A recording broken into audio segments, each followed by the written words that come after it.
And hello, and welcome to the show. Oh, goodness gracious.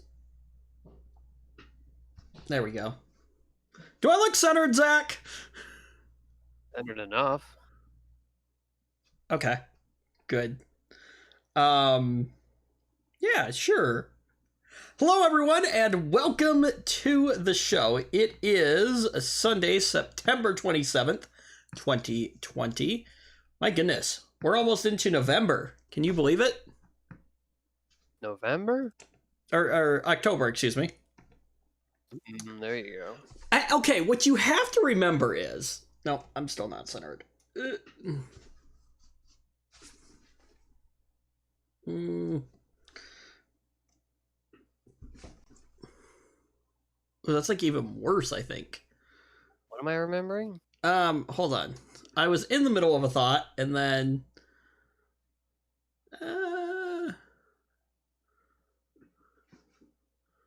Sorry, fixing things on... In this... Okay, perfect. Okay. Well, not perfect, but that looks better. There we go. Okay. What you have to remember is that I learned all of my months in Spanish. Okay. And for a very, very, very long time, I could not... If I needed to do months, I had to do them in Spanish in my head, and then go that route. All right. I mean, I don't know. So, yeah. Like, anyway, so that's a thing. But oh, I suppose I adjusted some stuff the other day, and so now I have to adjust it back. So I upgraded the cabling for my monitors. So what am I doing now? I'm doing DVI. Well, actually, it would be DisplayPort from the graphics card to DVI on the monitors. And in order to get the DVI cables screwed into the back securely of the monitors, I had to take them off the monitor arms. It was kind of a pain in the rear end. But anyway, I was running into this issue where, so I had one that was going from, I think it was it was DVI to DVI, because the graphics card does have a DVI output on it. It has one of them. And so anyway, so I had that for the main monitor, but then my secondary monitor was being fed using, what was it? I think it was HDMI to VGA is what it was. And I would run into this weird issue every now and then where my secondary monitor would just go black for about 5 seconds, and then it would come back up. And it was very odd. It was like when I would launch certain programs or something like that. Like if I launched the Spotify web app, it would cause the screen to go black, and then as soon as I closed it, it would come back. Since I've updated the cabling, I haven't noticed that issue yet. So I thought for a long time maybe it was my my graphics card, but I don't think it is. So anyway, very, very bizarre. Yeah. I still love the story about you knocking a monitor off your desk by accident one time. Oh, yeah. That was a fun time. I was really unhappy about that. Was it an expensive monitor? Oh, it was like $100 monitor. Oh, okay. It could have been worse. It could have been a lot worse, but I've never owned an expensive monitor. My most expensive monitor was like $200. And it's very securely in the middle. So, you know, that wouldn't have happened to it. No, how much was the like the 60 hertz panel that you owned for like a hot minute? 60 hertz panel? Or no, it wasn't a 60 hertz. It was the... Oh, a 1440? It was like a $330 open box. Yeah, that you owned for like, oh, I don't know. Before like I fixed the other one and couldn't justify keeping it, yeah. Yeah. You're just not a fan of the like 1440p, are you? I have nothing against 1440p. What I have against is buying 3 new 1440p monitors. I thought you would have discouraged that anyways, though. Discourage that? Yeah, in terms of builds. Why would you discourage that? I thought you were. Oh, I thought you said something originally about like doing with like a dual monitor setup, where like you don't need both panels to be like 1440p, only one of them. Yes, you get this weird Typically, scaling I say issue. that about the refresh rate. Oh, okay. I was gonna say, yeah, you do get this weird scaling issue. You don't need them all to be 1440p either. There's just a little bit of like scaling issues when you drag. Yeah, that's what I said. I said. do quite frequently, and it's just quite bothersome. So mine are all 1080p because I haven't really found the desire to buy 3 new monitors when I have 3 that work fine. So let me ask you something. I was thinking about this, and I was thinking about something now too as we're talking. Is what do you have at work? They're like 22-inch 1080 panels, 2 of them. Okay, so you do have a dual monitor setup. Yeah, they give everybody 2 monitors these days. Well, they give everybody at the corporate office 2 monitors. So how do they actually buy systems that can just internally drive 2 monitors? Because there are systems that are built that way, or do they have pretty much the lowest end computer can do 2 monitors. I don't know what you're talking about. But how? You have to have some way of doing it. Either you have to have a port for it, but that's about it. Yeah, that's what I mean. It's not exactly a taxing graphic load, fix processor. That's what I'm saying though. Most OEM systems don't have that option. Really? Because I don't think that's true. Well, it might be true now. It wasn't true back in the day. I've seen all manner of OEM systems that have at least 2 outputs. That might be true nowadays. Then again, the last time I bought an OEM system was... The desktops they're buying now are these little micros that go on the back of the monitor. They're kind of like Nooks, but not really. Yeah, they're... My old job, we had Nooks, and I liked the Nooks. They were fine. But I actually saw an interesting product. It was a Dell computer that was essentially it was essentially designed to snap into the back of the monitor. It was the coolest thing. And it was even serviceable. Like you could even take the back off and change components out as you need. It was awesome. It's not this, is it?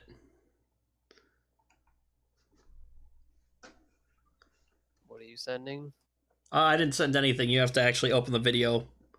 You forget that I'm streaming the output of OBS. No? No, it like snapped the interesting one snapped into the back of the monitor. Like there's a spot for stuff to snap in. Usually it's a stand or whatever. Oh, really? Yeah, but this computer just snapped in there instead.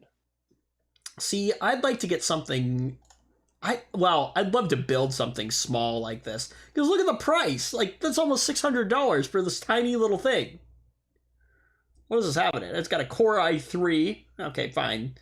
It's a 9th gen series, but even still, it's only a quad core. 8 gigs of RAM. Like, there's nothing special here. No, that's really nothing special at all. Well, that's actually exactly what the ones that we give out look like.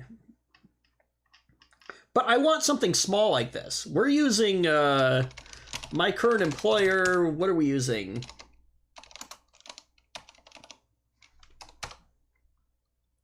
Yeah, we're using something like this from Lenovo. Oh, maybe this page will load. Yeah, these tiny little systems like... Yeah, everybody makes one of those, it seems. I know. I want something small like this, but... Oh, those ones are huge. Oh, where's a good picture? Yeah, here we go. Yeah, we're using something like this. I want something small like that. for like the basement or something like that. Or I like mean, they're not that expensive. You can get them. they're like $500. I could build a system with this.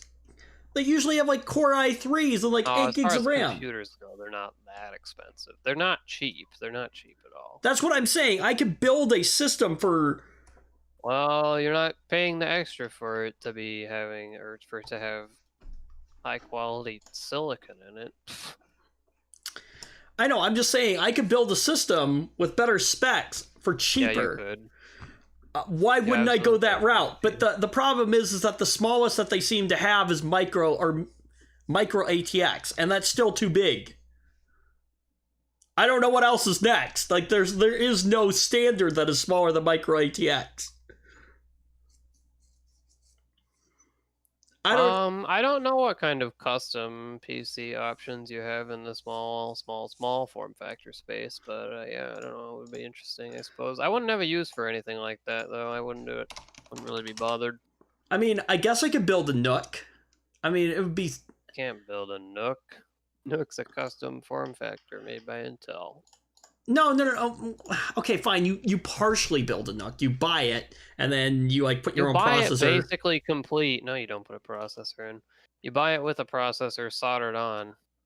Oh, I thought there were ones that you. I thought I actually saw ones that you could actually like put your own. You install a hard drive and you install memory.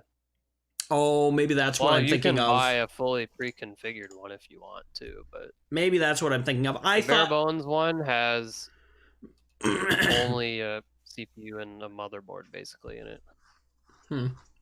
I don't know. Anyway, so I have too many systems sitting around the house. So, updates. I may be leaving my current employer, or dropping down to very, very, very, very, very part time. And why would you be doing that? So my my current manager is also working for a another company right now as a package handler, and at this particular now this kind of, I mean, there's like 3 major like package couriers out there. It's one of the big major ones, but anyway, I won't say which one. Anyway, there's an office admin position that has opened up, and in terms of the skills and things like that that are needed, like, yeah, I'm kind of stepping outside of like the IT world, kind of, but It gets you paid more. yeah, and it would come with a pay raise. It would be like a Monday through Friday job, for the most part. So I put an application in. I'm at least going to check this out, and see what happens with that. But it could be a decent way to go. I don't know. I gotta explore a couple other things too. But yeah. Anyway, so that may be something that I'm looking into. It's kind of sad. I'd probably be stepping away from the device repair world a little bit. Although it might give me more opportunities to actually expand on my own. So anyway, I really want to. I just need to kind of I need to build a good like place to actually like make videos and things like that. All my spaces are kind of cluttered up. And I want to have a space where like I can just have the camera ready to go, where I don't have to like set it up every single time individually and things like that. But I really would like to make more content, just kind of well, maybe not necessarily unscripted, but like more kind of raw content like we do with this show, talking about like the device repair world. And if we're working on projects with TechBeam Media, I'd like to do more stuff like that. It's funny, you know, we built the TechBeam YouTube channel as like a review channel initially, and then we were going to focus on like doing tech stuff, and then it turned into basically a podcast channel for this show. And I would love to make more content. It's just, and it's not necessarily even finding the time, it's just finding the space to be able to do it. It's almost like we do whatever we want. What do you mean? Like, whatever we want changes. Oh, wait, what do you mean whatever we want changes? Well, we set out to do one thing and change it to do Oh. something else because we felt like it. Well, I never want to lose the tech portion of our channel. Oh, yeah. That's what we are. We're a tech channel. But in terms of the content that we initially planned to do, I think that's going to change. The style is going to change. I like this more unscripted kind of, or not necessarily even unscripted. I don't mind having a script. It's just more kind of this raw, like, not overly produced kind of stuff, I guess. That's nice, but it takes a lot more time. So I just kind of want to turn the camera on and be like, hey, here's what I want to talk about today. Here's what we're going to talk about. So, and other channels seem to do that, and they seem to do very well. So anyway, but, yeah, I just, like I said, I got to find a good space to be able to do it in. So, let's look at this. This is interesting. So a couple weeks ago, we talked about the whole Apple Epic debate kind of thing, and I don't know, I haven't looked into what is currently going on with that. But this is interesting. Apple will temporarily stop taking a 30% cut on Facebook event fees. Wow. Wait, what? Facebook event fees? Yeah, so earlier this year, Facebook launched a new feature that lets small businesses create paid online events. The company framed it as a way of helping organizations struggling with lost revenue during the pandemic, and said that because of the exceptional circumstances, it would not collect any fees on purchases for these events until August of 2021. So presumably, this is a way for, you create this kind of thing, and then because Facebook is giving you the platform to do it, they get a certain cut of the revenue or something like that. I don't know. Right, and this is another case of like a corporation doing something relatively minor, but they're going to frame it as something huge, like, oh my gosh, we're so good. This is going to be Apple's way of saying, hey, look, we're doing the right thing here. We're doing the right thing. That was the same thing with them doing I forget what the program is called. It's not the ASP. It's their independent repair shop thing that they opened up. But if you actually look into it, and I need to do some research into it because I would love to make a video about it.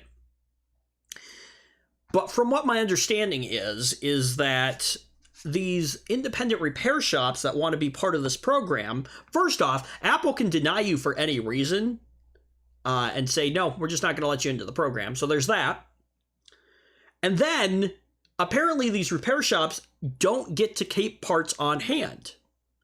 So if somebody comes in with a broken screen on their device, you tell them, great, I'm going to take a bunch of your personal information, then I have to give that to Apple, and then Apple will send me a screen in like 2 to 3 weeks. Yeah, that's not going to fly for anybody who just broke their phone because they want it fixed now. Phones are pretty important. Exactly. But hey, I suppose you could always go to an Apple certified or an ASP who probably has a screen on hand. I don't know how that works. I don't know if the ASPs actually get to have parts on hand either or not. Yeah, they do. So the one that I worked at got to have a locked cage full of replacement parts. Now, okay, this is interesting. So you were part of a major national chain. Oh, yeah. And I'm sure their corporate clout allowed them to secure a more favorable arrangement. That's probably true. So, yes, you were part of a major national chain. And no, it was not YouBreak iFix. Although that is a national chain, nor was it CPR. I don't know. That might have given it away, but who cares? You no longer work there. No one cares. Anyway, so Yeah, so your organization at that time was well, they still are, is an ASP, right? So okay, so you had screens on hand for multiple. Was it just iPhones or was it iPads as well?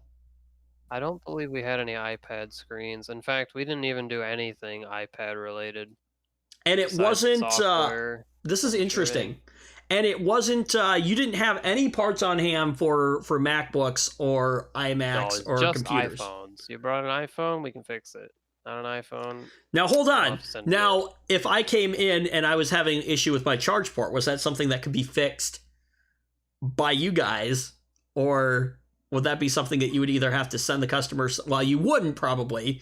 Actually, I want to ask you about that. But is that a service that you could offer in store? Charge port? Mm-hmm. I don't know. Got it. I have Because no idea. you didn't actually do any of the repairs. No, I didn't. What and maybe you don't know because again you didn't do it, but what was the corporately instructed response if there was a repair that you could not offer in store? I What don't were know. you? I Oh, don't okay. even remember. I'm curious to know what the instructions are.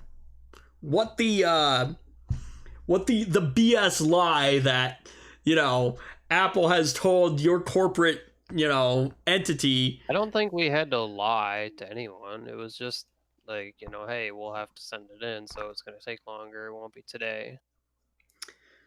Anyway, If you're okay it's with this. that, we can write it up.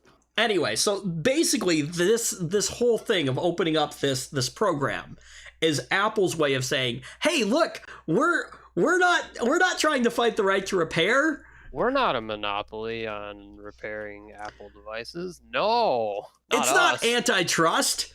The problem is that first off, right? Again, if I'm a consumer, and you already alluded to this, if I'm a consumer and I just broke my phone, right? Let's say I have no knowledge of how to fix my device. Or maybe I do, and Even if you do, it's not going to be easy because to get a part for that, good luck. not unless you know where to go. Now, granted, there are plenty of places online. You can do a search for, an iPhone X screen on Amazon, and a bunch of results will pop up. Now, the parts that you get, your results may vary. Personally, myself, again, I'm in the industry though, and this is a very kind of, I don't know, like I want to share my knowledge about the industry because even though it is part of how I make a living, I want the information to be out there for consumers so they can make informed decisions. At the same time, there are certain aspects of it that I do still want to keep secret. What would be the purpose of that? Think about it. If I'm buying product from a particular supplier, and then there are a bunch of other people that know about that supplier, that could potentially create, and some of our suppliers we already have stock issues with. It could create. Why would any company want to like let that happen to them though? Like any company who receives more business than they can put up with would obviously want to expand to accommodate that extra business because that means more money. That is And guess true. what companies love? That is true. But my fear is that if I do that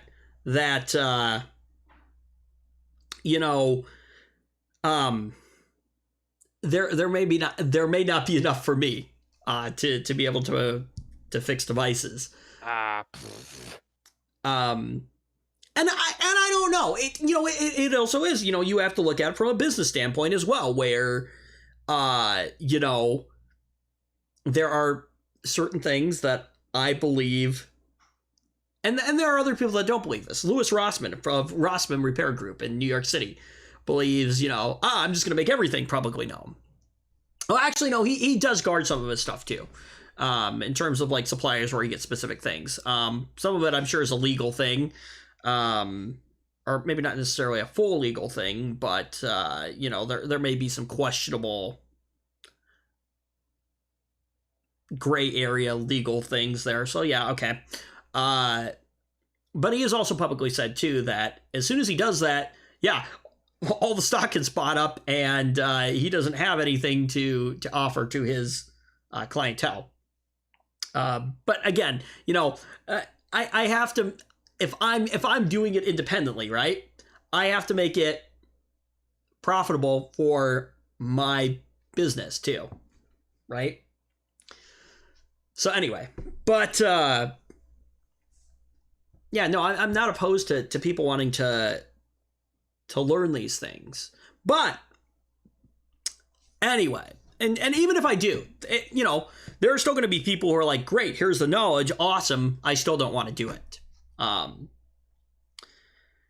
So, and I get plenty of people that come in and they're like, yeah, I watched a video on it and it looks like it's quite the process. It's like, yeah. Look, ooh, my phone is a mess. I need to clean this up. But, so, this is my Samsung Galaxy S9, right? Now, Zach, what is the back of this made of? Probably glass. Right. And guess how you get in? You probably have to take the glass off. Exactly. Now, tell me how to do that. Probably not easy either. I don't know. Tell me how to do that. The iPhone screens come off with a suction tool, though. I know that. Oh. Is that really how they had you guys doing it? Well, it was not a, I don't know if it was a suction tool, but it was some kind of a tool that went on the front of the phone and it just basically peeled the screen off. Oh, was it like a double suction cup kind of thing? I don't know. So they make this thing called the iSlack. Is it bad? It's not necessarily bad. I mean, I'm not going to be insulted if you tell me it's bad. No. I never used one. Hold on. Let me pull this up here. So this is the. Oh, hold on. I thought I hit the button. Well, whatever it was, Apple must have approved of it. Not necessarily. Did it look like this? No. Okay. Not at all. It was like a tray that you put the phone in, and then it folds down and attaches to the screen and pulls it off. Weird. Okay. I don't know what it was. So this is the iSlack right here, right? And the iSlack, and you can buy this. Oh, I'm logged into my iFixit account, so you're seeing it with pro pricing. So yes. We have a fancy pants. We have a pro account, and so that gives us some special discounted pricing. But anyway, so let me just log out of that real quick here. There we go. Okay, cool. So for $20, you can buy the iSlack here, right? From iFixit. iFixit is a great place. I also need to do a video on them. Basically, what this does is, you attach it, and then you press down on the handle, and it will open the phone up like this. And the good thing about the iSlack is that it's designed in a way where when it's fully opened, you're never going to damage anything, because it doesn't open the phone far enough for you to actually damage the device. iPhone SE. Look. Here's where... Now, nobody has an iPhone SE anymore. Or at least the first generation. But... I say they just made a new one. Let's see. Let's take a look at the screen here. So... They recommend using the iSlack here, right? This is also the method with using a suction cup. Look, there's nothing wrong with using a suction cup. It's just not, I think, the easiest method to get into a device. It's not the method that I use. But right here, I don't know if you can make this out, Zach, but can you see this little cable right here? Yeah, I can see it fine. Actually, let me go like this. So let me make it full screen. So this little cable right here, right? That guy can probably snap pretty easily if you pull it up. This is the home button cable.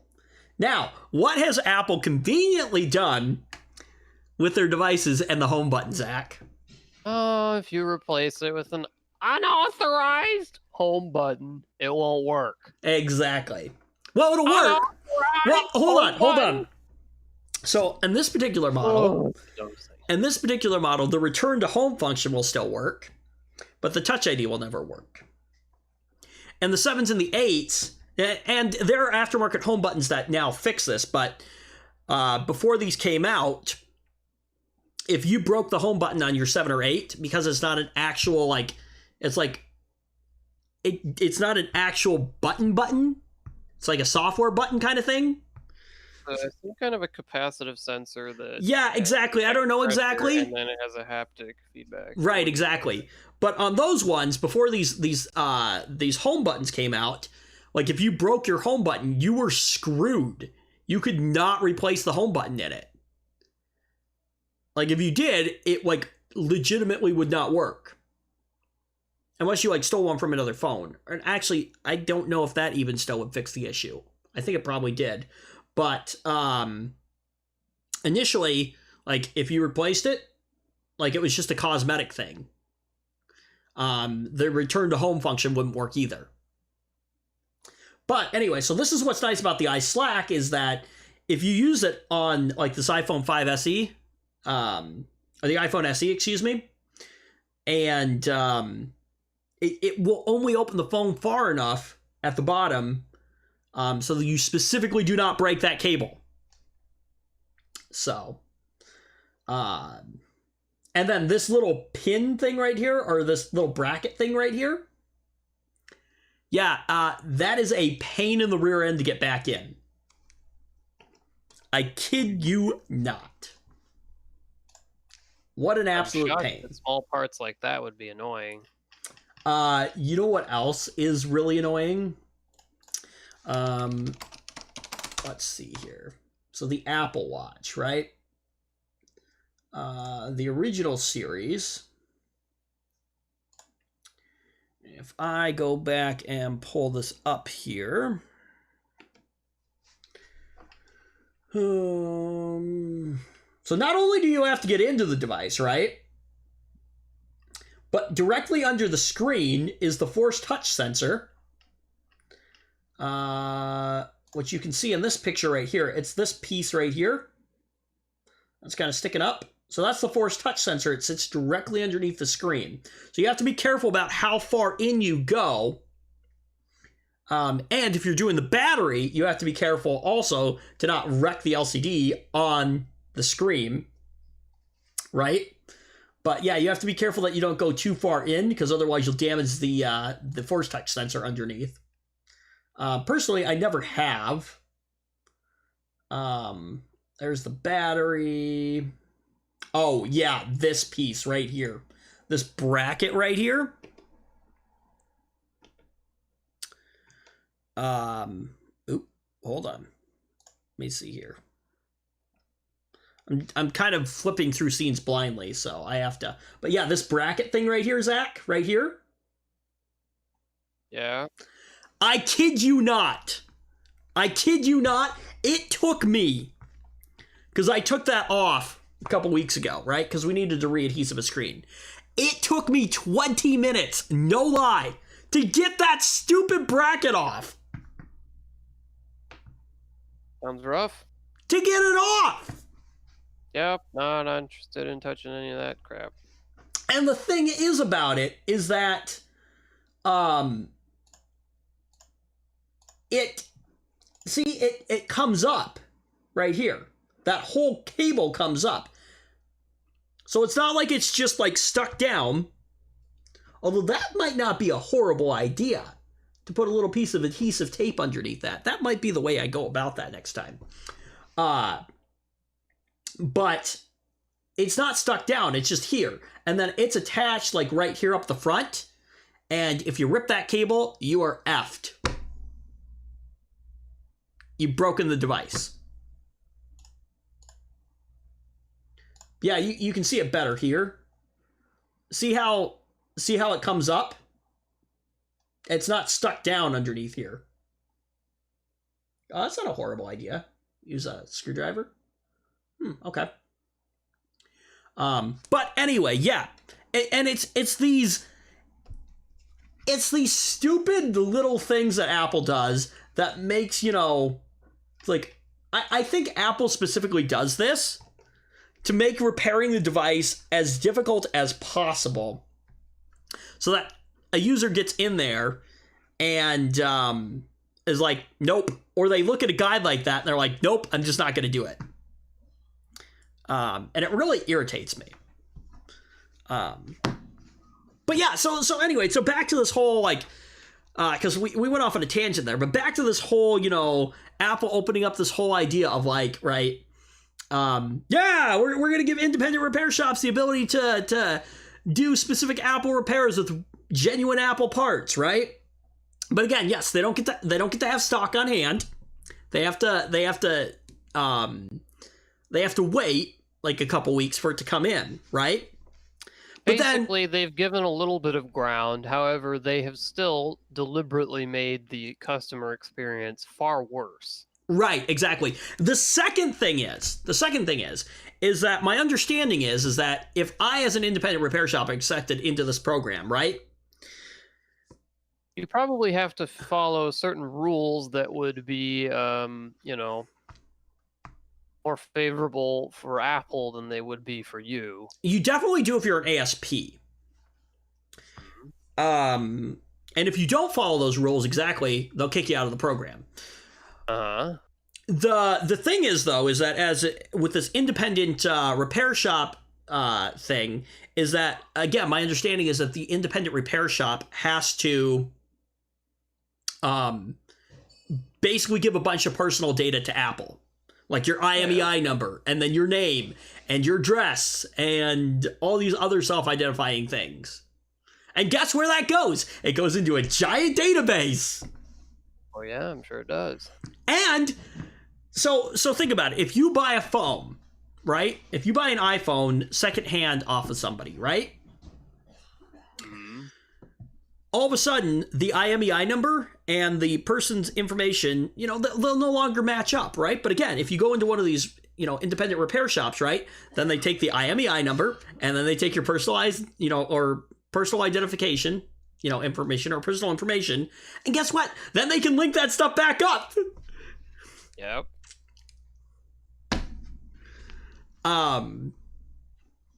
So yeah, but there are many places where we purchase our parts from vendors that I think they do make more aftermarket stuff, but then we also have the ability to purchase as a line that our vendors offer us, basically remanufactured OEM screens. And basically what they do is they take an OEM screen where the only thing that's wrong with it is the glass is broken on it. And they will remove the glass, they'll put a new piece of glass on, and they will resell that screen. And so that's the best way to go about things. If you want as close to Apple Original as possible, without having to succumb to all of Apple's, monopolistic and communist, grip, or I don't know. I don't know where I'm. I don't think there's anything communist about Apple. What is the word I'm looking for? Not communist, but monopolistic? Well, yeah, it is monopolistic, but like I don't know. I don't know what word I'm looking for, but anyway. I have no idea. Anyway, they're BS policies and things like that. So, But yeah, this whole thing here with this whole Facebook, dropping the 30% cut thing, this is just Apple trying to kind of do some good PR right now, and saying, "Oh, look, we're trying to work with them." We're the good guys. Exactly, right? No, you're not. You aren't, and no one thinks you are, Apple. So here's the thing. So, Facebook stressed that any payment made on iOS would be subject to Apple's standard 30% platform fees, noting this meant less money for small businesses.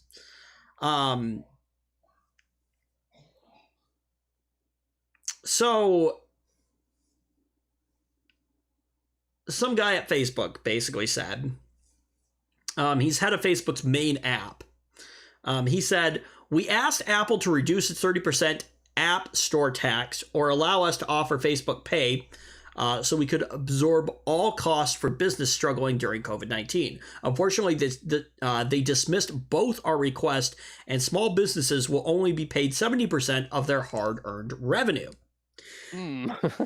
Facebook's framing of this policy as Apple versus the little guy seems to have worked, and the social network now says Apple will let it process payments for online events using Facebook Pay, which means no 30% fee for Apple and more money for businesses, at least in the short term. Facebook says all businesses are eligible except Facebook gaming creators, and that the policy will also only last until the end of 2020. This is interesting, though. What does this mean for the battle that Epic is going through right now? Well, that's probably a slap in the face for them.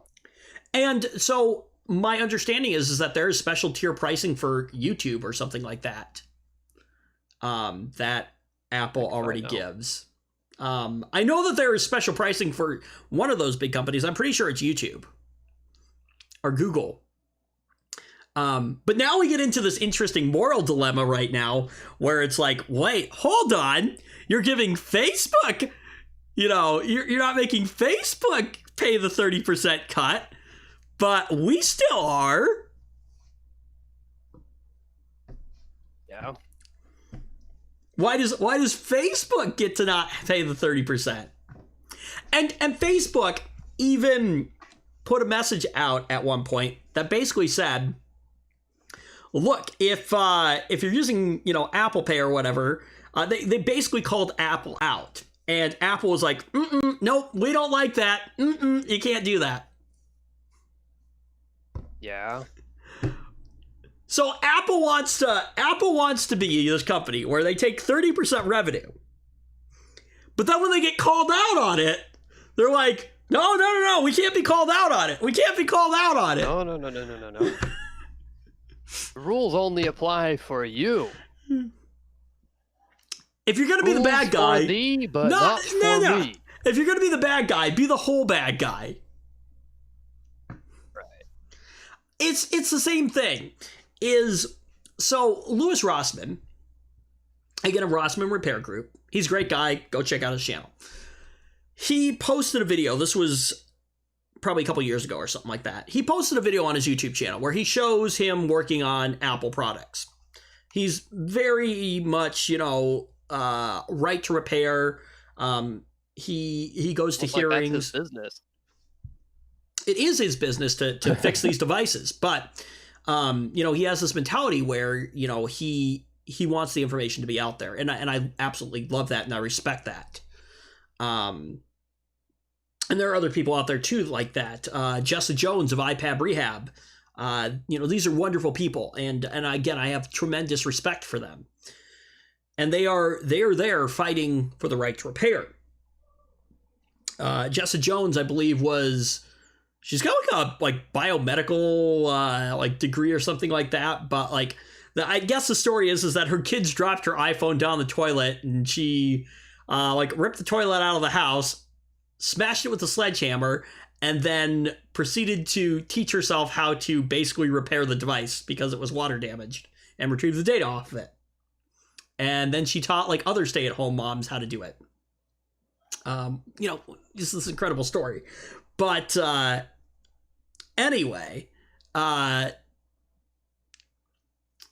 Oh, I forgot where I was going with this. What was I? Where was I going with this? Let's see here. Let's see. 30%. Well, anyway, so yeah, I lost my train of thought, and I have no idea absolutely where I was going with any of that. Zach, help me out. Maybe? No, I got nothing for you. Dang it. Oh man. I know where I was going with this, right? Okay.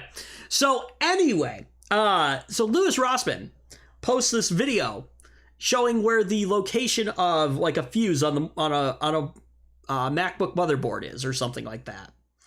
And Apple got pissed at him. And rather than Apple issuing him a DMCA takedown notice. Why is that a takedown notice, though? They didn't make that content. They made the device, but he bought it. He can do whatever he wants with it. Because he he was showing like schematics, which, you know, is Apple's content, right? Or something like that. But anyway, the argument was that he showed the location of this fuse, and Apple didn't like that.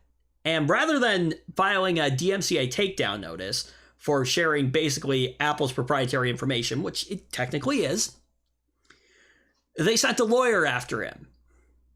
It is, but like it's not a secret. It's information about a device that exists in the public space that people have bought.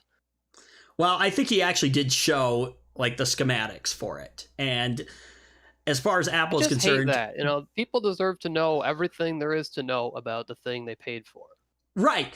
And so here's the thing. So and it's not like we'll talk about that in a second. But anyway, so you get to sell me something and then keep secrets from me about it. Anyway, so here's the thing, right? So rather than them issuing a takedown notice for this, right, they sent a lawyer after him. He's like, no. Don't send the lawyer after me. If you really want me to take it down, you file a DMCA claim with me, right? And then in that DMCA claim, they have to explain exactly why it is that they want that content removed. Right. And the reason is because, well, he's showing a schematic that shows where this fuse is, and Apple doesn't want their customers to know that. But they don't want to know where the fuse is. But they don't want to admit that, right? They don't want to admit that that's the only reason why they're upset with the video. And the case got dismissed. Mm-hmm. It's this thing where it's like, again, if you're going to be the bad guy, be the full bad guy. Yeah, I don't know. They only want to be the bad guy when it doesn't hurt their public image. Right. And here's the problem, though, is that Apple has built this culture where, it wasn't our fault. You must have been using the product wrong. And something broke. And Apple's culture, Apple's fan base, their user base is like, oh yeah, you're right. It must be my fault. It's never Apple's fault. And it irritates the heck out of me. It's never Apple's fault. This device that, like the 6s, right? The 6s, the 7s, the 8s. Remember Bendgate? Yeah. So they use the exact same frame, and Apple knew that these phones, were susceptible to bending, right? They use the same frame for the 6, the 7, and the 8. And it causes issues with specific components in the phones. A lot of times with like audio IC chip issues, I believe. And when you take these devices to Apple, they're like, oh, no, it's not our fault. Even though we knew that this was a crappy design, but it's not our fault. You must have been using your phone wrong. And the user's just like, oh yeah, you're right. I must have been using it wrong. It's my fault. No! It's not your fault! It's Apple's fault! Because they designed something crappy! And they knew about it! And then they continued to use that same design for 2 more generations! Like... I don't know. But, anyway... Back to that whole schematics thing, though. Look, the problem with this whole schematics thing is that you're right. You own the device. What's stopping me from opening up my device and getting a voltage meter out if I have the knowledge to do it and basically making that schematic myself? There isn't. It's like me handing you a book sack and saying, here's this book. It's just in a different language. That's more like saying, not even in a different language. That's like saying, okay, well, here's a book, and I'm going to tell you what happens on page 263. So you don't have to read all the way to there. Well, that's what the schematic does for you. But yes, it offers you a shortcut to information that could be obtained that could be obtained perfectly legally with the product that you own. No, because Apple schematics are their proprietary information. That is the issue. But the information about the fuse can be obtained by you going through a little more effort in finding it. Exactly, and that's what I'm saying. It's like me handing you a book. It's like me having a book, right, that's written in English. The contents of a specific page. Right. Instead of me reading all the way to that page. No, it's like saying the information is on this page, and you basically here's the book. Here's the book in English, right? I don't care anymore. Here's the book in English. Carry on. Here's the book in Latin, and me giving you the Latin version. It's not that you can't figure it out. You can run it through a translator. It's just, it's going to take you a little bit more time. But Apple wants to create this culture where, no. The whole design of your phone is all proprietary to us. But anyway. So, back to this thing here. So, Facebook's framing of this policy as Apple versus the little guy seems to have worked, and the social network now says Apple will let processing payments for online events using Facebook Pay, which again, yes, means no 30% fee for Apple. Excuse me. And more money for those businesses in the long term. But again, only good until the end of 2020. Apple confirmed the news to The Verge and said that collecting a fee from apps offering services that take place outside the app itself is a long-held App Store policy, which you've seen. Since the pandemic hit and more businesses have started selling virtual events, the iPhone maker has had similar disagreements with other firms. No, really? That's news to me. Yes. Facebook is not the first company it's waived fees for until the end of the year. And Apple says it's also done the same with Airbnb and ClassPass. Apple said in the case of Facebook gaming creators, it would not waive fees because these individual business models have been unaffected by the pandemic. What the heck even is Facebook gaming? It's like YouTube gaming. Oh, God. Oh, so it's just a live streaming like interface that's like all gamery. Awesome. Thank you, Facebook. Yeah, it's like YouTube's version Facebook's version of Twitch. Yeah, okay.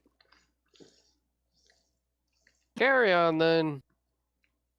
Or like Microsoft's version of oh wait, never mind. Yeah. RIP Mixer.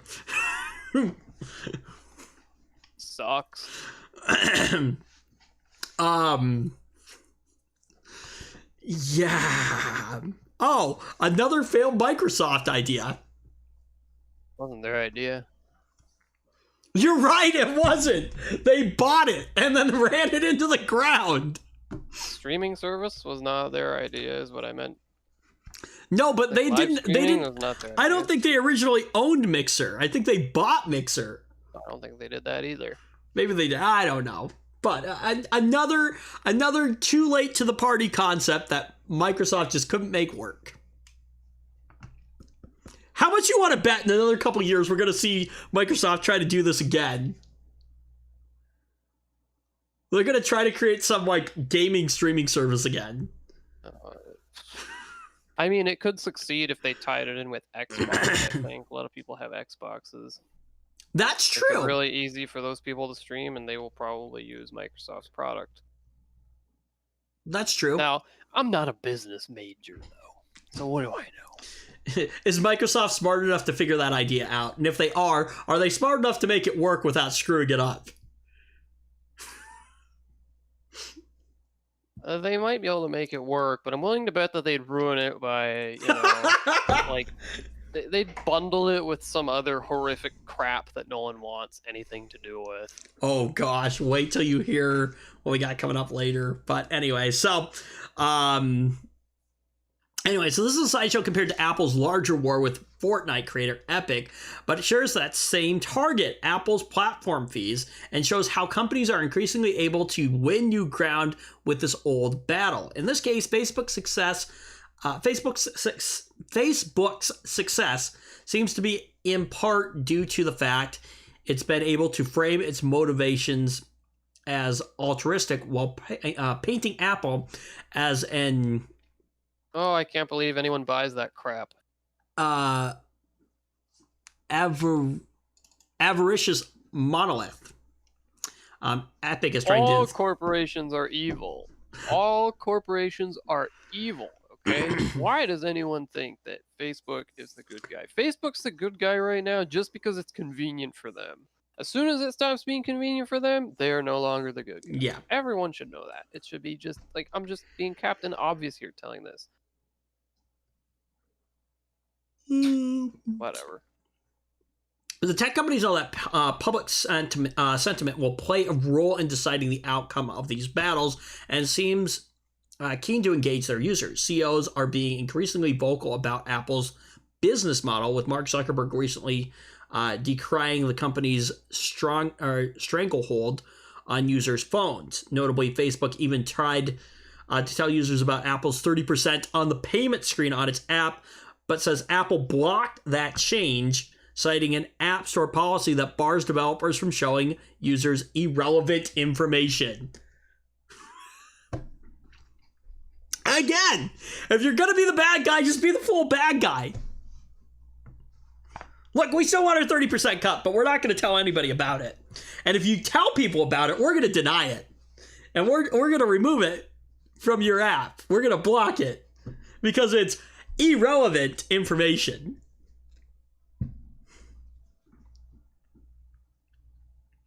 I love how Mark Zuckerberg is like the voice of reason right now, though, in this. Yeah, sure, because your company just stole, basically everybody's personal data and, like, sold it. So, but we're calling you the voice of reason right now. It's convenient for them to be the good guy. It's funny how that works. At least for now, though, Facebook's tactics seem to have worked. And it seems that the company won't stop here. A statement from Facebook spokesperson made it clear that the firm thinks Apple's concession are not enough. Apple has agreed to provide a brief 3-month respite, after which struggling businesses will have to yet again pay Apple the full 30% App Store tax. In other words, expect to hear more about this in 2021. So, anyway. I would love to see Apple kind of get their rear end served to them here. Because I just think that would be funny. Of course it would be funny. Bring Apple down a step. I think Apple, it's funny. Apple built this culture where, like, oh, IBM's the bad guy, and here we are, Apple, for the little guy, right? And now it's the other way around. Oh. I think Tim Cook is just fueled by money. And I'm shocked. And ever since Tim Cook took over Apple, I feel like the company has just kind of slowly been getting worse and worse and worse. So, anyway. Speaking of Apple, Apple has quietly removed the 5-watt USB charging brick that it had been previously including with its pricier Apple Watch Edition and Apple Watch Hermes models? Never even heard of that. Bringing luxury models in line with the remainder of the company's lineup.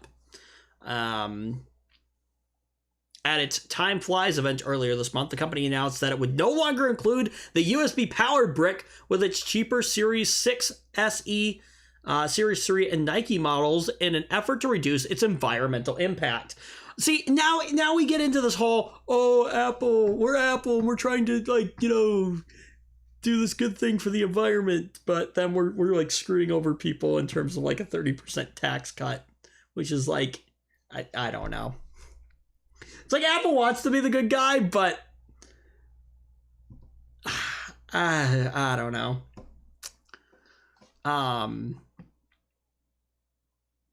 Now, it was quickly noted that Apple was still including the brick on its luxury models, which was seemingly inconsistent with its new environmental goals. Despite the fact that Apple likely sells fewer watches for these product lines, the change appears to have been a last-minute one. Some Macroom or Forum users even showed off pictures of Series 6 edition models that had ordered that include the brick. But with the new change, Apple has completely eliminated including charging bricks from its smartwatch lineup. The only question left is whether Apple will continue as rumored to go down this trend with the upcoming release of its new iPhone model in October. Look, we've talked about this. I think what Apple should do, and you can tell me what you think. I think Apple, when you order a phone, should give you the option, if you order it directly from Apple, I think Apple should give you the option to say, hey, look, I already have a charging dock, I don't need another one. Mm-hmm. And not include one in the box. Or be like, hey, look, I need one. I don't know. Does that seem like a fair idea? Sure. Don't see any problem with that. Let's see.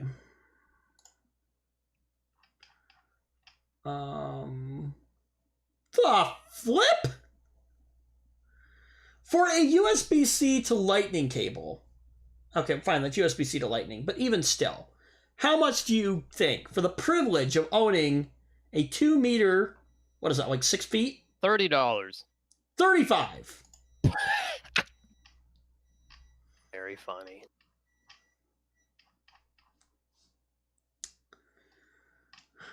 I'm trying to...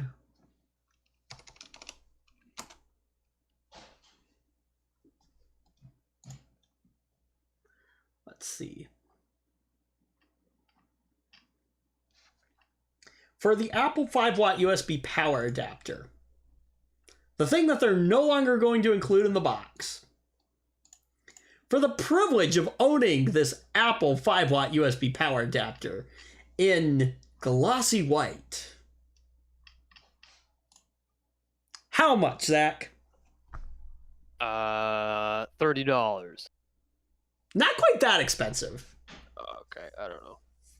$19.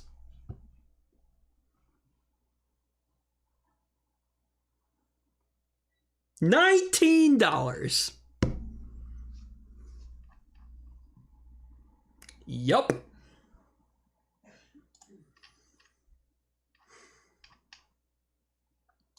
Let's see.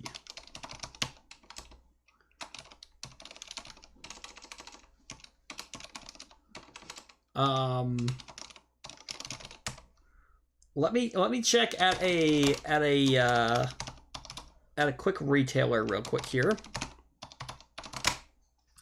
How much a 5-watt power brick costs?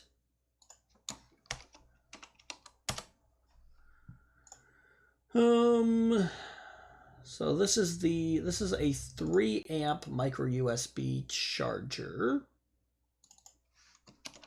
I'm pretty sure that this is just a brick.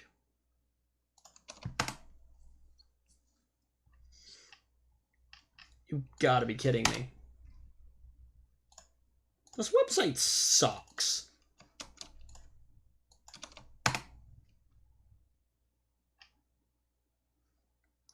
Yeah, for just this power brick. Okay, Apple might... Well, okay, hold on. This one that I'm looking at here, though, offers the ability for you to charge 2 devices at the same time off of it, and it's $18.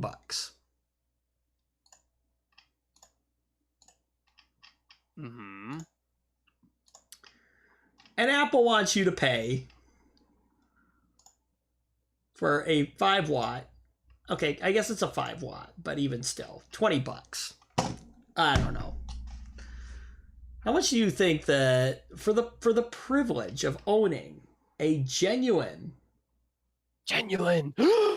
Oh, here we go.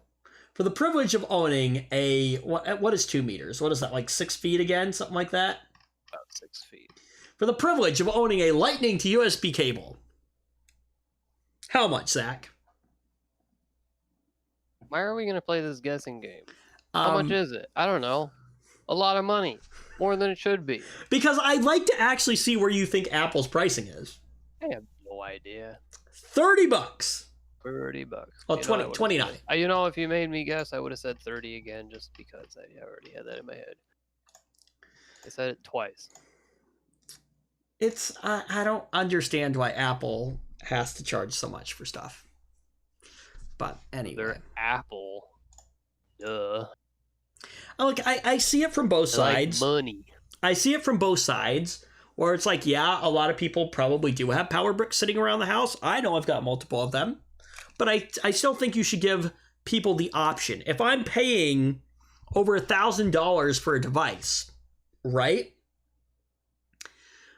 I should have the option whether or not I want a power brick in the box.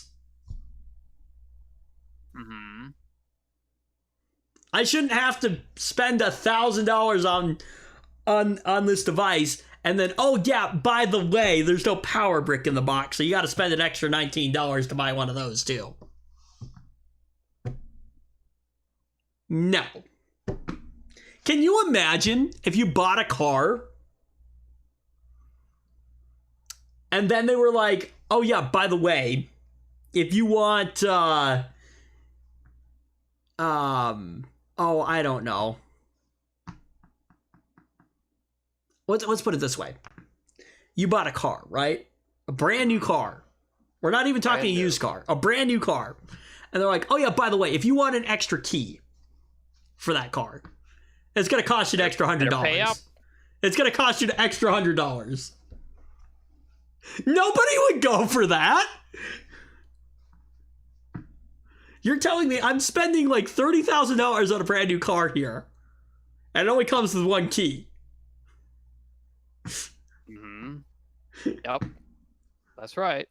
No better get out your wallet. You want that key. That would never fly.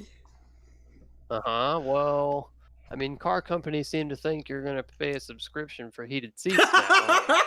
So, I mean, you know, it might fly, and honestly, that scares the crap out of me, because here's if I ever want to buy here's a new the problem, car someday, though. Here's the I'm problem. going to probably have to put up with that kind of crap. And from companies that actually think I will put up with that crap. No, because Tesla... I will not buy anything that thinks... I will not buy a product from a company that thinks I will pay a subscription to access hardware features of the device or whatever that I bought. That is the stupidest idea. But Tesla's already thinking this way. Yeah, they are. And people and are this is what is it up. And this is the thing. This is why the right to repair movement is so important. It's yes, we're calling it the right to repair movement, but it's really the right to do with what I want to do with my device. You know, I find it amazing. And Louis Rossmann has brought this up as an argument. He goes around to these different councils that are talking about the right to repair, you know, bills and things like that, right? and he presents his testimony. There is one of the guys that works for him used to be a mechanic, and he shared this commercial with him. I think it was for like AutoZone or something like that. But anyway, the commercial was showing multiple people working on their vehicles or doing things. Anyway, there's this mother and daughter team that replaces the brakes on their vehicle. So what you're telling me is that an average person can replace the brakes on their, like 1-ton vehicle, right? These things that can go 70 miles an hour. But it's too dangerous to replace the battery in your iPhone. Yep. BS! You might zap yourself, though. You'll be dead. I would argue that a 1-ton vehicle that can't stop is probably a little more dangerous than you blowing your phone up. No. iPhone extremely dangerous. You don't understand. Okay, it has it's actually powered by a miniaturized nuclear reactor. If you mess with that, it's gonna be like Chernobyl in your house. Okay, you don't want that. Okay, trust me. Look, iPhone dangerous. Don't open it. Look, I'm not saying that lithium-ion batteries. If you open it to verify that there is actually a reactor in there, you're gonna void your warranty. So don't open it. Just trust me. It's in there. Okay, it's really small. Look, lithium-ion battery. I don't want to say that lithium-ion batteries aren't dangerous, because they are.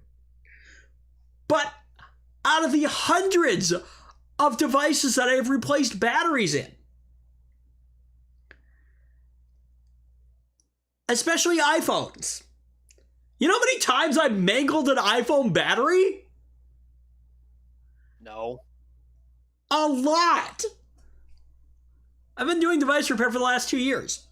I have mangled a lot of iPhone batteries, and we're talking like bending them. Never once have I had one catch on fire.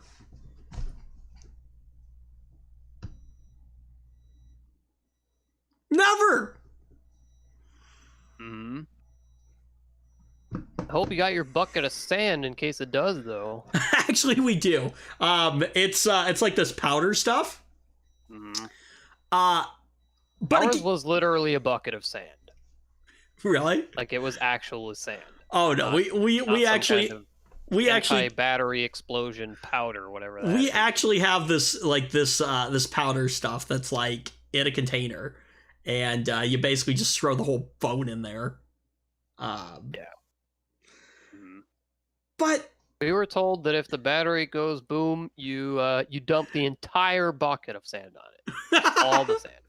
Whole bucket. Specifically the specific thing you're supposed to do is not just part of the bucket. No, you dump all of it. Even if half of it would do the job, you do need to dump all of it. So one, who cleans up all of the sand? And the second thing is, who's gonna get all that sand out of the customer's device? Or do you just end up giving them a new one? Well, it exploded. There's probably not much left. I'm not saying it like exploded fragments of device all over the shop, but I mean like, if it's been on fire, there's probably not very much left. Look, the battery's not gonna explode. Oh, a battery doesn't do that. I mean, it could. No, sure it could. It probably could, but no. As far as circumstances, it could. As far as I understand, they don't explode. They catch on fire. It's going to burn. Yes. Yeah, it's going to catch on fire. But yeah, no. It still boggles my mind after hearing that. Yes. If I want to, without any proper schooling or certifications or anything like that, if I want to go out tomorrow and replace the brakes on my truck, I can go replace the brakes on my truck. Nobody's going to stop me. I can even go to the store and buy the parts. But yet, I can't buy a $30 battery from Apple. No, because if you bought a $30 battery from someone besides Apple, then Apple wouldn't make money. Apple is, really like an impoverished organization. They really need to make money. So I can't go out and buy a battery from Apple nope, not allowed. and put it in my phone. Nope. But I can replace the brakes on my like couple ton truck or something like that. Mm-hmm. Yep, you can do that. You bought your truck. You own it, right? That really is the question. Do we own our phones? Do we not own our phones? Well, they don't want you to own your phones. And, well, I mean, we keep making analogies to cars, but car companies don't want you to own your car either anymore. Not these new ones.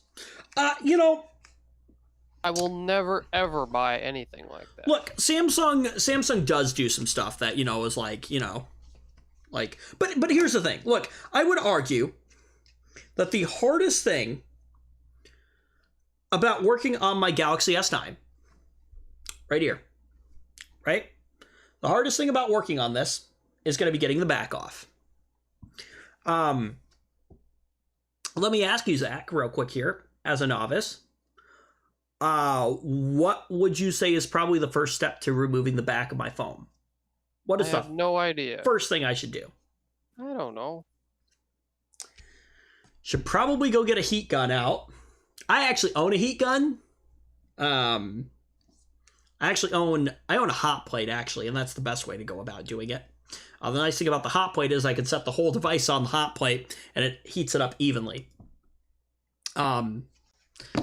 Anyway, no, I would heat the back up, so you heat the adhesive up, and it makes it a lot easier to get apart.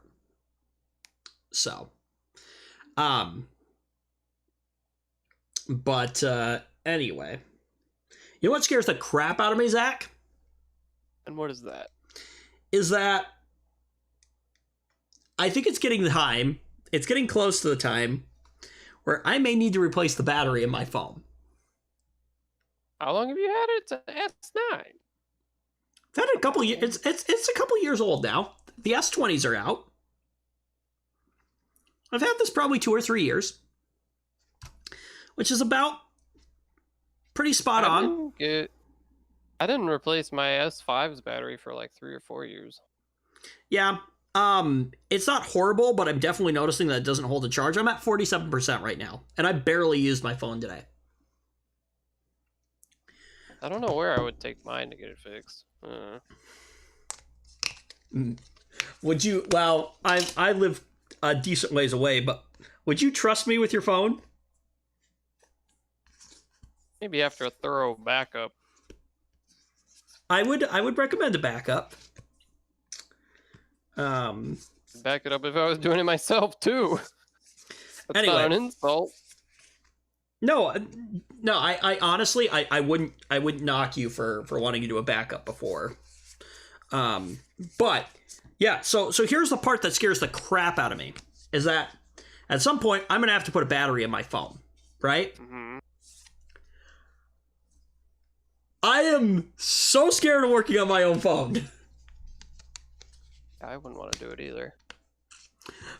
Look, somebody else hands me their phone? Sure, no problem. Mine? No. And it's that idea of if I break it, I have to live with the fact that I broke it. So, basically the biggest thing is going to be getting the back off without breaking it. I'm pretty good. So just go slow, take your time, don't rush it. Anyway, so, but once I have the back off of this device, it's pretty easy to repair inside. In fact, if I want, I can even buy a brand new screen and frame from Samsung.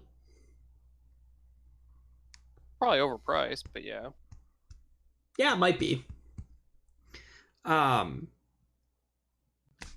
But a genuine part from Samsung. So anyway, yeah. Moving on. Time for Microsoft news this week. So, what do I got? Oh, yes.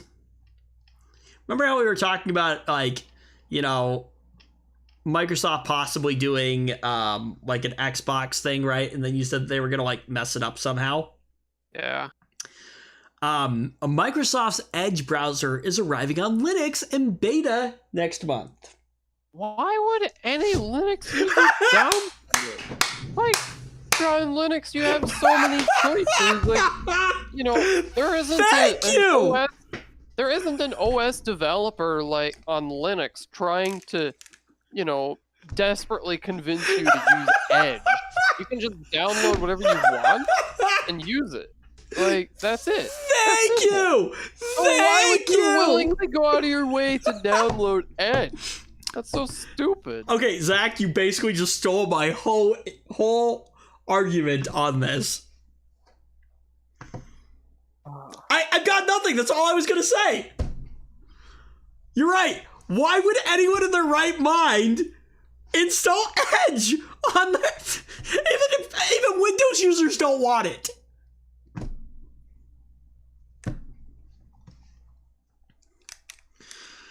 Yeah, so Microsoft is planning to launch a preview version of its Edge browser for Linux next month. After officially confirming plans for Edge on Linux earlier this year, Linux users will be able to download a preview of the browser in October. Okay. Excuse me. The preview will be available from Microsoft's Edge Insider site or through the native Linux package manager. Microsoft isn't discussing how many features found on the Windows and macOS versions of Edge will be available on Edge just yet, but it's likely that the vast majority of features will make their way across. The Linux preview is part of a broader push by Microsoft to entice businesses over to using Edge. Wait, hold on. How many businesses are actually using Linux? Not for their end user systems or not. Nope. Nope. Yeah, the Linux preview is part of a broader push by Microsoft to entice businesses over to using Edge. Why would businesses use, like, I don't understand. Chrome is free. Firefox is free and it comes pre-installed. Is free. Chrome is free. Firefox is free. I mean, Edge is free. Business choose?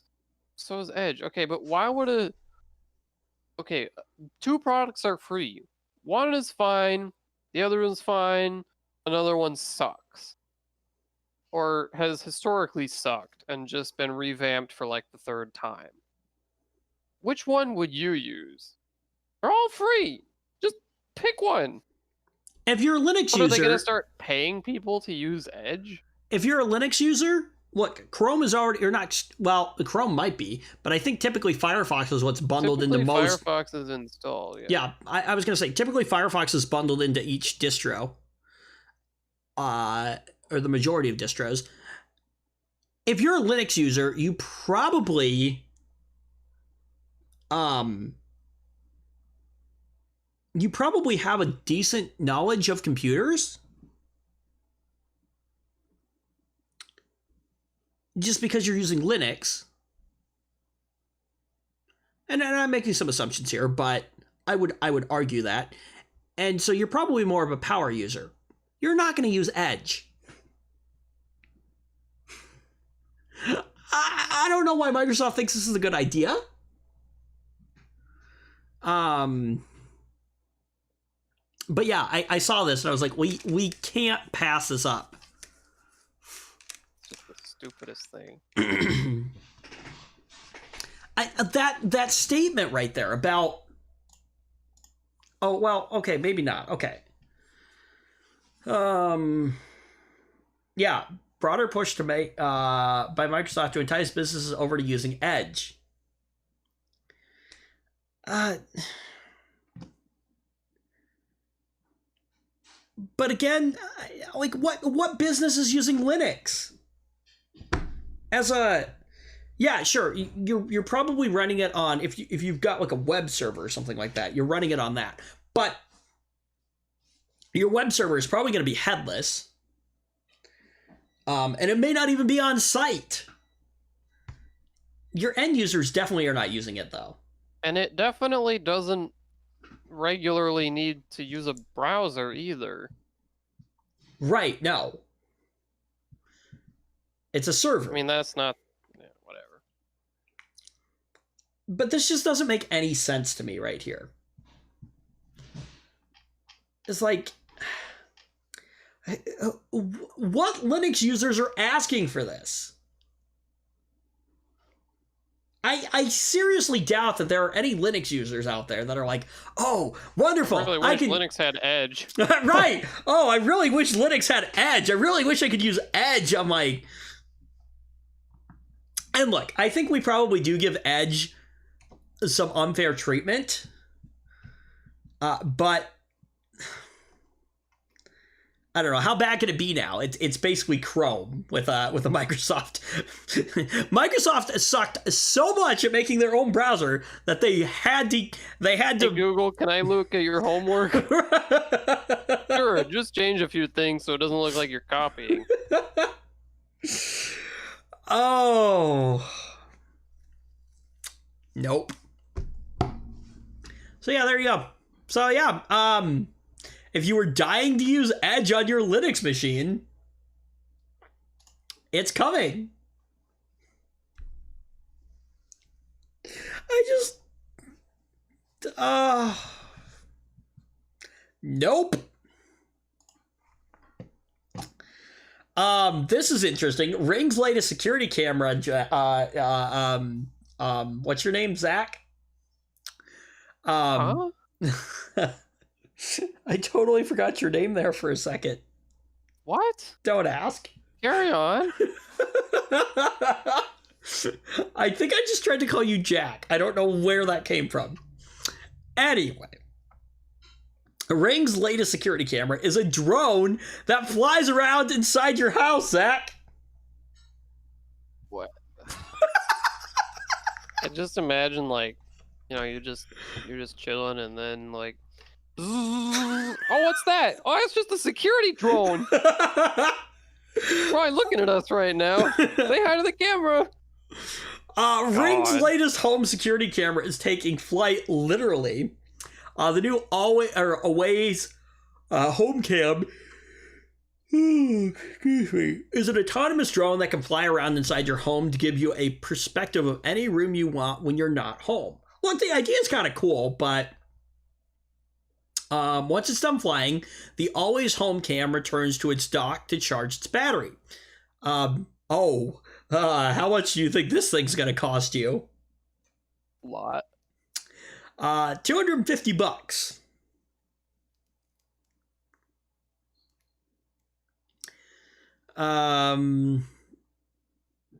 So the idea behind the Always Home Cam is to provide multiple viewpoints throughout the home without requiring the use of multiple cameras. In an interview ahead of the announcement, Ring's founder said the company has spent the past 2 years on focused development of this device, and that it is an obvious product that is very hard to build. Okay, yes. Thanks to advancements in drone technology, the company is able to make a product like this and have it work as desired. The Always Home Cam is fully autonomous, but owners can tell it what path it can take and where it can go. I would imagine that they were smart enough to build some kind of like anti-collision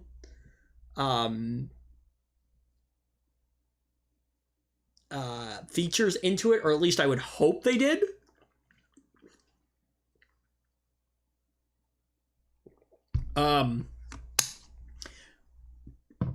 When you first get the device, you build a map of your home for it to follow, which allows you to ask it for specific viewpoints, such as the kitchen or bedroom. The drone can be commanded to fly on demand or programmed to fly when a disturbance is detected by a linked Ring alarm system. The charging dock blocks the camera's view, and the camera only records when it's in flight. Ring says the drone makes an audible noise when flying, so it's obvious when footage is being recorded. Okay, I'll give him that. Let's see. Ring says the camera can be used for simple things like checking if a stove was left on or a window left open, or if a door is locked when you're away from the home.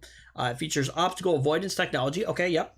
to allow it to avoid obstacles in its path, and its shrouded propellers prevent damage to property or hurting a pet or person that might collide with the drone. Okay, so I mean, it looks like they actually thought of some things in this, but Okay, but that's that's cool and all, but what? Who wanted this? Who wants to have a security drone in their house? People will buy this. People will buy this because it's weird. Probably more because it's weird than because they actually. Can you imagine? Can you imagine a burglar breaks into your house? Oh, it has this. Just the sound of this drone in the dark would probably scare a lot of people, startle a lot of people at least. Oh, a burglar breaks into your house. All of a sudden, burglar's going through your house. This drone just comes. This flying thing just comes into the room and starts following you.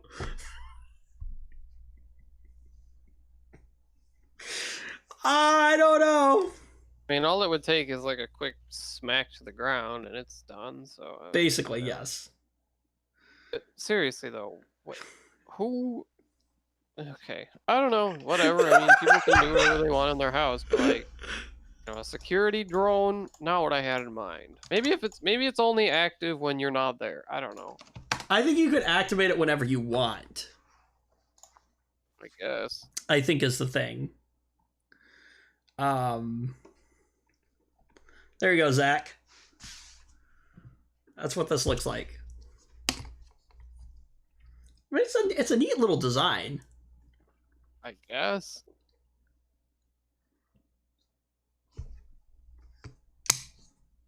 I like the fact that when it's in the base, it can't record. So if it's docked, it's not recording you. And that if it is out of the base and flying around, that it audibly lets you know that it is recording. I mean, I like that feature just because, the big thing with a lot of these things is, privacy and things like that. So, anyway. Last thing I've got... Windows XP source code has leaked online, Zach. Funny. Microsoft source code for Windows XP and Windows Server 2003 is leaked online. Torrent files from both operating systems' source codes have been published on various file sharing sites this week. It's the first time source code for Windows XP has leaked publicly, although the leaked files claim this code has been shared privately for years. So The Verge has verified that the material is legitimate, and a Microsoft spokesperson tells us that the company is investigating the matter. It's unlikely that this latest source code leak will pose any significant threats to companies still stuck running Windows XP machines, which, of course, support ended back in 2014. Although the company responded to the massive WannaCry malware attack with a highly unusual Windows XP patch in 2017.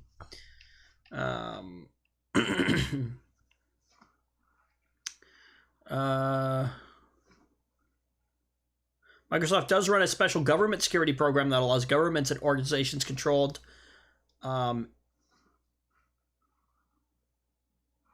access to source code and other technical content. Well, that makes sense. Not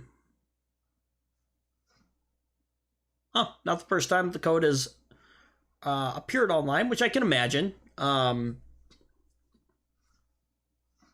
At least a 1 gigabyte of Windows 10 related source code leaked a few years ago.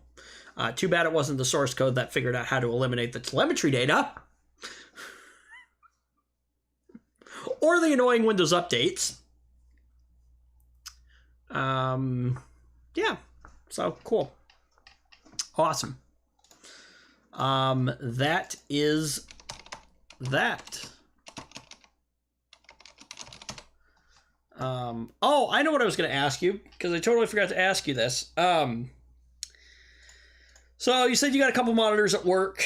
Are you stuck using just a crummy membrane keyboard? Yeah. Have you thought about like replacing it with like your own mechanical keyboard? I actually have a coworker who brings his mechanical keyboard. He actually he's he's got a thing where he likes to bring. So he's got like a USB-C monitor that he likes to bring too, and he puts it underneath his center monitor, and he brings a mechanical keyboard. I don't know. I mean, that's just what he does. I don't know. I don't feel like bringing a backpack to work, so I don't do anything like that. I just Why doesn't he whatever. just leave it? It's not a particular, well, because presumably he uses it at home. I don't know. Hmm. Mechanical keyboards aren't cheap. I mean, I don't know. They For how well. much I use a work keyboard, I would probably be able to justify if I really wanted one to buy one just to have there. But you know, whatever. I don't know. In any case, he does that because he just likes to do that. Whatever. But yeah, I don't know. I don't do that. The keyboard that they give all of us is, I mean, it is not a it's not a mechanical keyboard, but it's not a particularly squishy one either. It's not bad. It's fine. What was I looking at?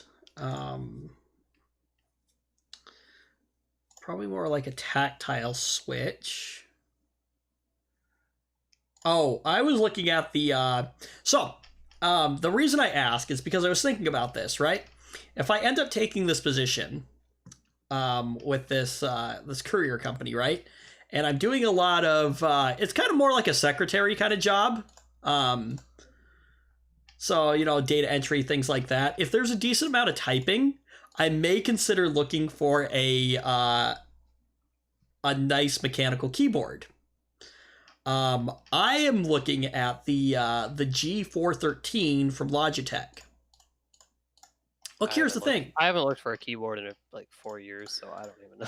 Here's the thing. I would like a mechanical keyboard, without RGB, and they're hard to find. Well, if it has RGB, you can just turn it off or set. I can, but I don't need the RGB, and that's part of what drives the cost up on them. Yeah, that's true. I don't know. I often find that the more inexpensive models are one color only, and you can turn it on or off. But yeah, that's about the best you're gonna do, really. Because I don't know. I guess, you know, important people at big companies that make these products think that, you know, the only people who buy mechanical keyboards are for gamers, and gamers love RGB. They love RGB. They won't buy anything that isn't RGB. If it's not RGB, they're just like, nah, that's trash product. I won't buy it. What I appreciate about this the G413 is that it does come in like a silver model. So yeah, this one is like either a single colored. This one. I don't know. It's one of the one color ones. Mm-hmm. It's $90, which is still expensive for a keyboard, but that's pretty expensive. Yeah, there are 10 keyless ones if you want to save some money. The problem is, honestly, I wouldn't do that. If I'm doing a lot of data entry, there's a good chance that, and I've thought about that. I have a 10 keyless Corsair one, but I really like having a number pad. I mean, I can get used to not having one, but I really like having a number pad too.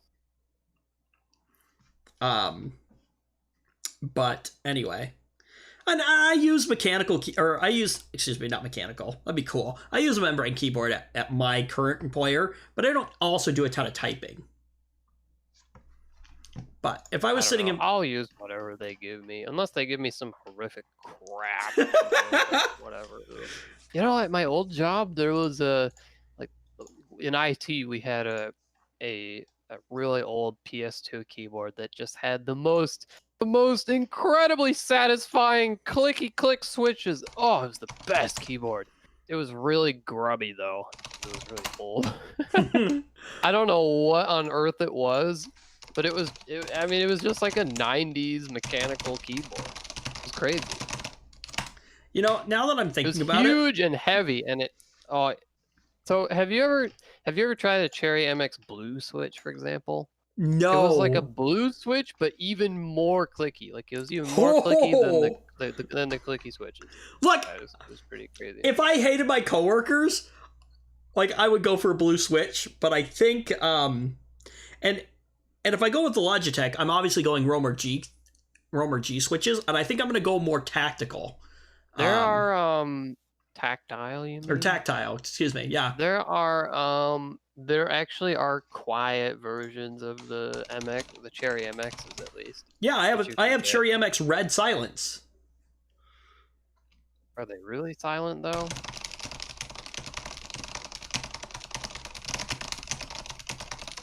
Compared to mine, or compared to yours. Yeah, I guess. I don't know. I mean, I would look for one of those ones that has like kind of the quieter ones have like rubber O-rings. Well, you can add those too. No, prevent the key from bottoming out on the plastic.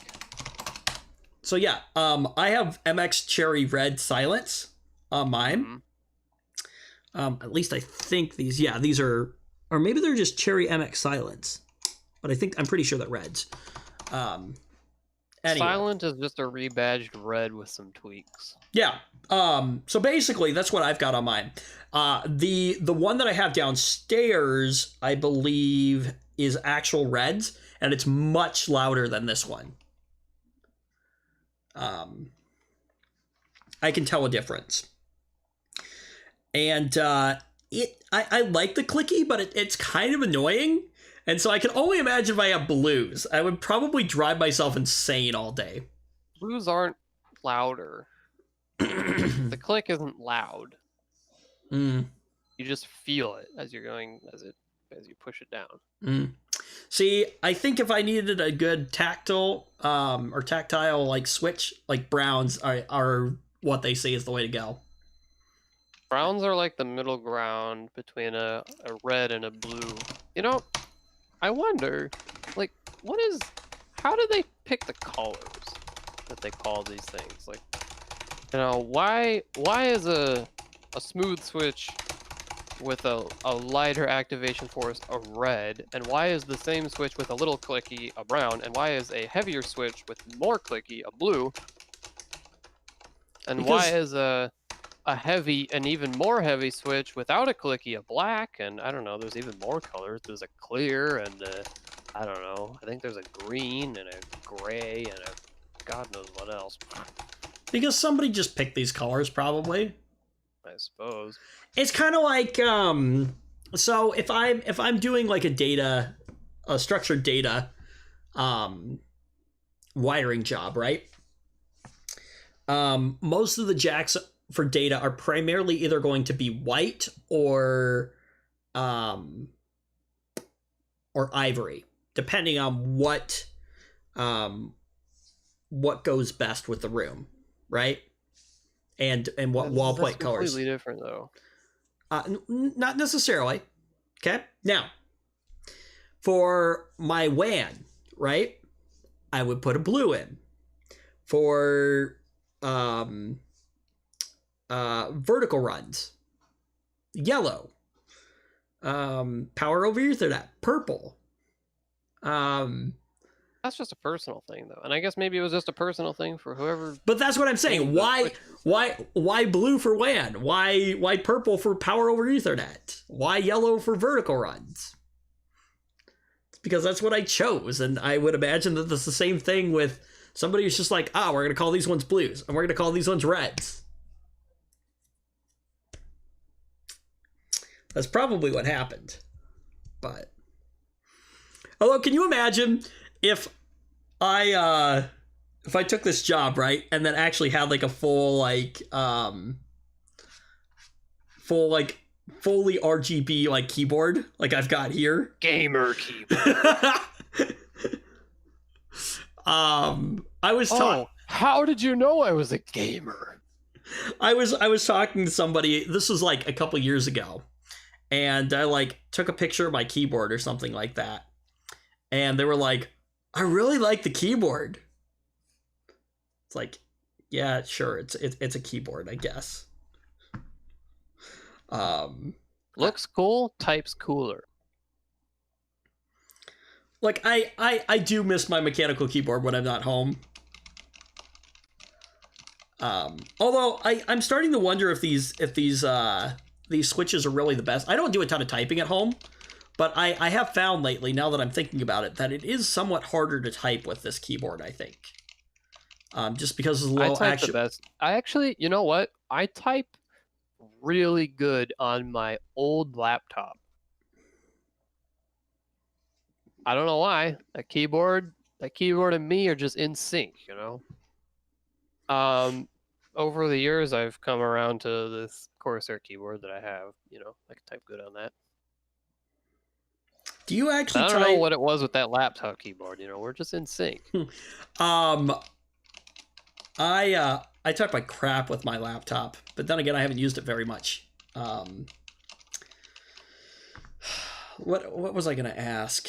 Oh, when you type, do you actually type correctly? Like home row? Yes. Yeah.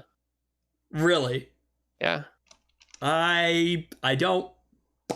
You don't? I mean, is like whatever works for you. My hands float. I actually would really love to be able to type that way, but I don't. My hands float all over the keyboard. Interesting. I don't know. My dad, who's been using computers longer than I've been alive, is a hunt and peck. I always just think that's the strangest thing. Like, you haven't learned how to type properly in that much time? Like, really? Like, all right, you know, sue yourself. But yeah, I don't even want to know how much time he would save learning to type correctly. But really, I didn't even learn like in any structured fashion. I just used a computer a lot and typed, and like, hey, this is just how I ended up typing. I don't know. I am typing like garbage right now.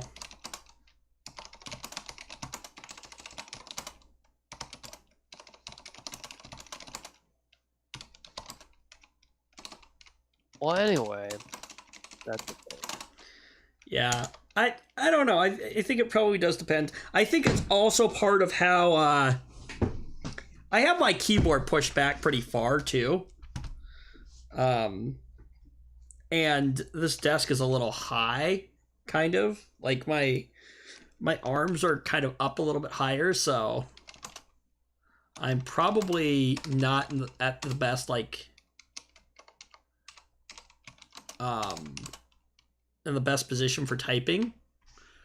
But anyway, yeah. I don't know. But no, I do love my mechanical keyboard.